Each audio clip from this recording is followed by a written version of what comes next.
Bismillahirrahmanirrahim. Assalamualaikum warahmatullahi wabarakatuh. Alhamdulillahirabbil alamin. Wassalatu wassalamu ala asrofil anbiya'i wal mursalin wa ala alihi wa sahbihi ajma'in. Amma ba'du. Selamat pagi teman-teman, dan selamat pagi juga kepada Bapak Muhammad Rozali. Semoga kita semua dalam keadaan sehat walafiat. Dan tak lupa saya ucapkan terima kasih kepada dosen kita yang terhormat, yaitu Bapak Muhammad Rozali, yang telah memberikan kami kesempatan untuk menyampaikan materi kali ini, yang membahas tentang metode mempelajari ilmu tauhid. Sebelum kita mempresentasikan makalah hari ini, saya perkenalkan terlebih dahulu kelompok kami, yaitu Alvin dengan saya sendiri, Dwi, dan Cynthia. Untuk presentasi pertama, saya persilahkan kepada Dwi. Baik, di sini saya akan menjelaskan tentang metode pembelajaran tauhid. Sebelum memulai pembahasan terperinci mengenai berbagai hal dalam disiplin ilmu tauhid, maka pada makalah kali ini kita akan membahas mengenai metode pembelajaran tauhid. Pembahasan ini akan memudahkan pembaca sekalian untuk memahami kerangka ilmu tauhid, alasan pemilihan kitab, serta macam-macam ilmu akidah dan sejarah pengajaran ilmu tauhid secara ringkas. Pada dasarnya, tauhid adalah hal yang amat mudah dipahami. Yang menjadikannya sulit adalah kemunculan kelompok-kelompok yang melakukan penyimpangan dalam hal akidah, baik dalam permasalahan uluhiyahnya dan nama-namanya, sifat-sifatnya dan sebagainya. Dahulu ketika para sahabat Nabi radhiyallahu anhu menerima pelajaran yang Rasulullah ajarkan mengenai akidah yang lurus, maka mereka menerimanya dengan senang hati yang suci dan pikiran yang jernih. Mereka tidak pernah mempertanyakan bagaimana tingginya Allah, bagaimana cara turunnya ke langit dan ke dunia, apakah amal seorang termasuk bagian dari iman atau tidak, dan lain sebagainya. Mereka tidak pernah menanyakannya. Sebagaimana yang telah diketahui, semakin jauh masyarakat dari nubuwah dan semakin jauh daerah suatu komunitas dari tempat turunnya wahyu, maka semakin mudah pula penyimpangan itu terjadi.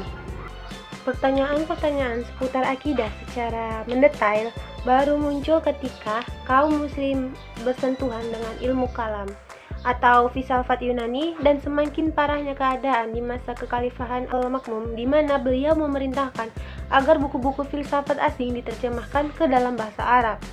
Mulai dari saat itu, semakin banyak syubhat dan kebingungan yang menyebar di tengah-tengah kaum muslim, hingga pada akhirnya Allah membimbing para ulama untuk menuliskan kitab-kitab, khususnya yang membahas berbagai permasalahan tauhid secara terperinci.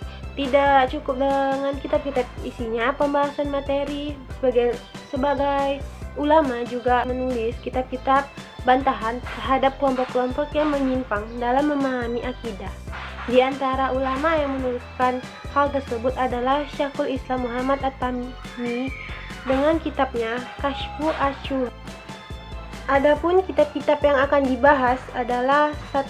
Al-Wajibat Al-Mutatimat Al-Marifah ala kulli muslim wal muslimah. Kitab ini ditulis oleh seorang ulama Ahlu Sunnah, Syekh Abdul bin Ibrahim Al-Qurai. Pembahasan dalam kitab ini telah mencakup berbagai hal yang wajib kita ketahui dalam ilmu tauhid, meliputi landasan utama akidah, pilar utama dalam Islam, syarat kalimat la ilaha illallah, pembatalan keislaman dan sebagainya. 2. Kitab At-Tauhid, kitab karya Syekh Muhammad bin Abdul Wahab. Ini berisi tentang berbagai permasalahan tauhid uluhiyah, dibahas secara singkat namun padat. Kitab ini tampak barokahnya dengan persebarannya yang luas, dipelajari di berbagai negara dan tak lekang oleh zaman. Kitab ketiga yaitu Ushul Thalatthah. Ini merupakan kitab atau buku saku yang ringkas karya Syekh Muhammad bin Abdul Wahab yang membahas tentang 3 landasan pokok dalam beragama. Pembahasan cukup ringkas, yaitu tentang mengenal siapa Allah, apa itu Islam, dan siapa Rasulnya. Kitab keempat, Nawaqidul Islam. Kitab ini disusun oleh Syekh Muhammad bin Abdul Wahab. Pembahasan kitab ini terkait dengan amalan apa saja yang dapat membatalkan keislaman seseorang. 5. Qawaidul Muthla. Kitab ini berisi penjelasan tentang akidah, salafus salih dalam memahami nama-nama dan sifatnya Allah Ta'ala, dan juga berisi tentang kaidah dan pembahasan penting lainnya. Selain kitab-kitab yang disebutkan di atas, ada juga syarat-syarat kalimat tauhid. Seorang hamba Allah dikatakan telah mengikrarkan kalimat tauhid dengan benar bila memenuhi beberapa syarat, seperti 1. Ilmu atau mengetahui makna sebenarnya dari kalimat tauhid tersebut. 2.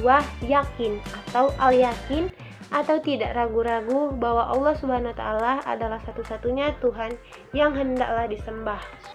3. Ikhlas atau memurnikan segala bentuk ibadah hanya untuk ditunjukkan kepada Allah Subhanahu wa taala. 4. Jujur atau asyidiku, yaitu hendaklah seseorang mengucapkan kalimat tauhid tersebut dengan sejujur-jujurnya. 5. Cinta atau al-mahabbah, yaitu kecintaan kepada Allah Subhanahu wa taala yang merupakan satu bukti bahwa kalimat tauhid telah diresapi sepenuh hati. 6. Tunduk atau al-inqiyad, yaitu penyerahan diri yang sempurna terhadap tuntutan kalimat tauhid. 7. Menerima atau al-qaubul, yaitu yang menerima segala yang menjadi kandungan kalimat tauhid, termasuk menerima semua aturan yang ditetapkan Allah dan Rasul-Nya dalam kehidupan. Hai semuanya, perkenalkan nama saya Sinta Desrani. Di sini saya akan menjelaskan tentang tujuan mempelajari ilmu tauhid. Baiklah, tujuan mempelajari ilmu tauhid tidak lain adalah sebagai upaya mengenal Allah dan Rasul-Nya yang dilakukan melalui dalil-dalil yang pasti. Mempelajari ilmu tauhid memiliki arti meyakini segala sifat kesempurnaan yang telah dimiliki Allah serta membenarkan setiap risalah ataupun ajaran Rasul-Nya. Tujuan mempelajari ilmu tauhid juga dapat menjadikan setiap umat Islam sebagai pribadi yang lebih ikhlas dalam menerima setiap petunjukan Allah. Bahkan mempelajari ilmu tauhid bisa mampu memberikan jiwa yang tenang dan tentram bagi setiap orang yang melakukannya.